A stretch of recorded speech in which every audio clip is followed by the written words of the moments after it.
पिछले एपिसोड में हमने देखा कि विवान टिया को गुस्से से उसके हाथ को पकड़ा, खींचते हुए अपनी कार की तरफ ले जाते हुए बोला, इनफ, बहुत हो गई तुम्हारी बकबक। अब मैं तुम्हारी कोई बकवास नहीं सुनूंगा। तुम चुपचाप मेरे साथ वापस चल रही हो। तुम्हें वहां मैं बताऊंगा कि असली बीवियां क्या करती है अपने हस्बैंड के लिए। यह सुनकर टिया गुस्से से अपनी हाथ छुड़ाने लगी, लेकिन विवान ने उसकी एक नहीं सुनी और उसे खींचते हुए कार में लेकर चला गया। ड्राइवर ने कार दिला के बाहर रोकी। विवान टिया के हाथ को पकड़ कार से बाहर निकला। टिया उसे अभी भी गुस्से से घूर रही थी। विवान उसे लेकर सीधे अंदर गया तो अंदर हॉल में इस वक्त अहाना मेड के साथ खेल रही थी। लेकिन अहाना ने जैसे ही विवान को देखा, वो अपनी जगह रुक गई। उसने मुंह खुलाकर उन दोनों से मुंह फेर लिया। टिया ने ये देखा और विवान ने टिया के हाथ को छोड़ दिया। वो सीधे अहाना की तरफ कदम बढ़ाते हुए बोला, लिटिल बर्ड, क्या आप अभी भी डैडी से गुस्सा हो? अहाना अपना मुंह फुलाते हुए बोली, यस, अहाना अभी भी डैडी से गुस्सा है, क्योंकि डैडी ने उसे सॉरी नहीं बोला। ऑलरेडी बिना सॉरी बोले चले गए थे। ये सुन विवान हल्के से मुस्कुराया। वो अहाना के करीब झुका। उसने अहाना को अपनी गोद में उठा लिया। अहाना उसकी गोद में कसमसाने लगी और बोली, अहाना गुस्सा है, अहाना से सॉरी बोलो। ये सुनकर विवान ने उसके फूले हुए गालों को हल्के से छुआ और बोला, ओके, आई एम सॉरी। अब डैडी ऐसा कुछ भी नहीं करेंगे।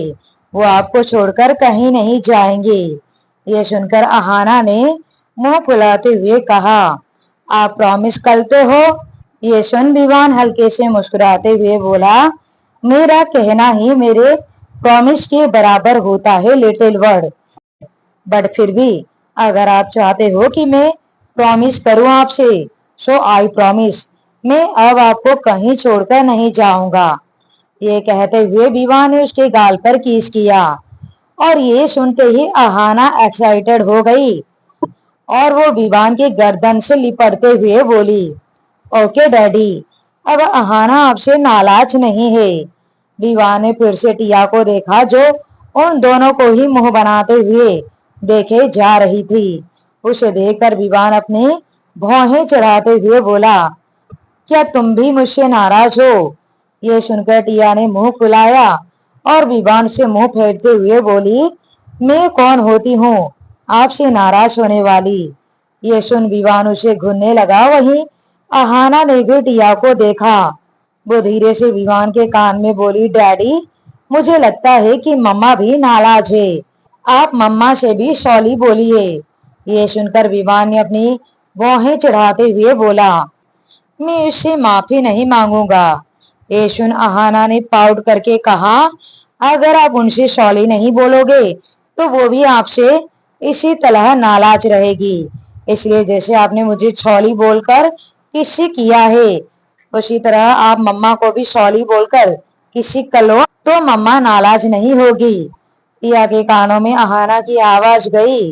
वो तुरंत उसकी तरफ मुड़ी और अपना सिर ना में हिलाते हुए बोली, नहीं, इसकी कोई जरूरत नहीं, मैं कोई नाराज नहीं हूँ।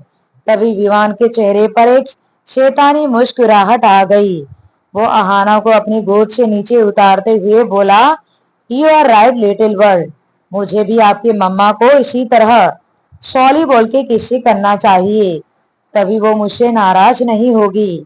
ये सुनकर अहाना ने अपने छोटे छोटे दांत दिखाए और खुशी के साथ बोली, यस, डैडी मम्मा को किसी कल के सॉरी बोलेंगे। अहाना की ये हरकत देखकर टिया गुस्से में दांत पीसने लगी और मन ही मन बोली, ये लड़की, मुझे तो लगता ही नहीं कि ये मेरी बेटी है, हमेशा मुझे फंसाती रहती है। ये कहते हुए वो अभी सामने देखती, उससे पहले ही विवान उसके बेहद नजदीक आकर खड़ा हो गया। टिया की धड़कनें तेज हो गई। वो तुरंत अपना सिर नामे हिलाते हुए धीरे से बोली, मिस्टर विवान, अहाना तो बच्ची है, आप उसकी बातें क्यों सुन रहे हैं? मैंने कहा ना कि मैं आपसे नाराज नहीं हूँ। आपको ऐसा कुछ भी करने की जरूरत नहीं है। तभी विवाह ने उसके हाथ को पकड़ा और उसे अपने करीब खींच लिया। या सीधे उसकी बाहों में गिरी। वो चिढ़कर विवान को देखने लगी। उसने दांत पीसते हुए कहा, ओहो, अब समझ में आया, आप तो मेरा फायदा उठाना चाह रहे हैं आहाना के जरिए। सच में आप बहुत ज्यादा स्मार्ट है मिस्टर विवान। विवान टेढ़ा मुस्कुराया और बोला, सो तुम्हें अब समझ में आया कि मैं यहाँ तुम्हें माफी मांगने नहीं बल्कि तुम्हारा फायदा उठाने आया हूँ। पर फायदा तो यहाँ तुम्हारा हो रहा है क्योंकि मुझ जैसा परफेक्ट इंसान तुम्हें किस करने आया है। ये सुनते ही टिया की आंखें बड़ी हो गई।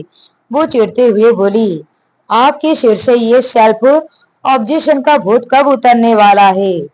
विवान ने उसके चेहरे को अपने हाथों में भरा और उसकी तरफ बढ़ते हुए बोला, जिंदगी भर नहीं। ये सुनते ही टिया चिढ़ गई और इस तरह विवान ने नीचे झुककर अपने होठों से उसके होठों को छू लिया।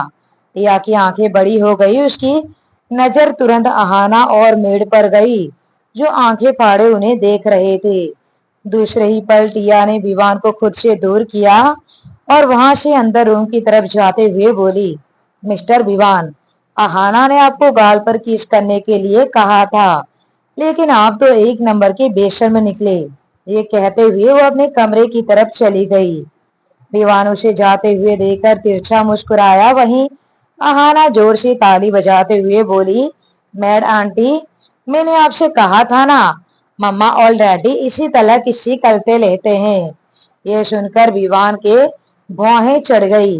उसकी आंखें छोटी हो गई। तभी मैड ने तुरंत आहाना को अपनी गोद में उठाते हुए कहा, मैं इसे डिनर कराने के लिए ले जा रही हूँ। ये कहकर वो जल्दी से आहाना को लेकर डाइनिंग एरिया की तरफ बढ़ गई। विवान उन्हें जाते हुए घूरता रहा। तभी उसका फोन रिंग हुआ। उसने कॉल पे किया। उधर से एक आवाज आई, हमने अपना काम कर दिया है, अब आपका इंतजार है। विवान डेविल स्माइल के साथ बोला, जब तक मैं वहां नहीं आता तब तक उसकी चीखें बंद नहीं होनी चाहिए। तभी फोन से एक बार फिर से किसी के दर्द भरी बेतहाशा चीखने की आवाज आई, जिसे सुनकर विवान गहरी आवाज में बोला, गुड जॉब, मेरी गैर मौजूदगी में अच्छा काम कर रहे हो तुम सब। इसके लिए तुम्हें अप्रिसिएशन तुम सबको जरूर मिलेगा। लेकिन जब तक मैं वहां नहीं हूँ ये काम रुकना नहीं चाहिए। उधर से आवाज आई, ओके बॉस। इसके बाद विवान ने कॉल डिस्कनेक्ट कर दिया। अगले दिन सुबह डाइनिंग एरिया। इस वक्त विवान की गोद में आहाना मौजूद थी। विवान उसे अपने हाथों से ब्रेकफास्ट करा रहा था तो वहीं टिया भी चुपचाप अपना ब्रेकफास्ट कर रही थी। हालांकि वो बार बार अपनी गर्दन को अपनी हाथों से छुपाए जा रही थी। विवान ने उसे तिरछी नजरों से देखा। उसे देखकर उसके चेहरे पर एक डेविल स्माइल आ गई। उसने झुककर धीरे से कहा, तुम्हारी नेक को क्या हुआ है और तुम इसे इस तरह छुपा क्यों रही हो। ये सुनते ही टिया खाते हुए रुक गई। वो चिढ़कर विवान को अपनी खा जाने वाली नजरों से देखने लगी। कुछ वक्त पहले विवान ने उसकी गर्दन पर जोर से वाइड किया था। उसने हाई नेक ड्रेस भी नहीं पहनी थी, जिस वजह से उसकी ये वाइड से साफ दिखाई दे रही थी। इसलिए वो अपनी गर्दन को अपने हाथों से छुपाने की नाकाम कोशिश कर रही थी। लेकिन विवान को इस तरह अनजान बनकर पूछते हुए देखकर टिया ने चिढ़ते हुए कहा, मिस्टर विवान, आपको नहीं लगता कि आप कुछ ज्यादा ही स्मार्ट बन रहे हैं मेरे सामने। विवान टेढ़ा मुस्कुराया और बोला, मैं सिर्फ तुम्हारे सामने स्मार्ट बन नहीं रहा हूँ बल्कि मैं ऑलरेडी स्मार्ट हूँ। मुझे बनने की जरूरत ही नहीं है। स्मार्ट तो तुम्हें बनना चाहिए क्योंकि तुम मेरे आगे एक स्टूपिड वर्ड हो। खुद के लिए स्टूपिड सुन टिया चिढ़ गई। तभी आहाना ने विवान की बात सुनकर जोर जोर से ताली बजाने लगी।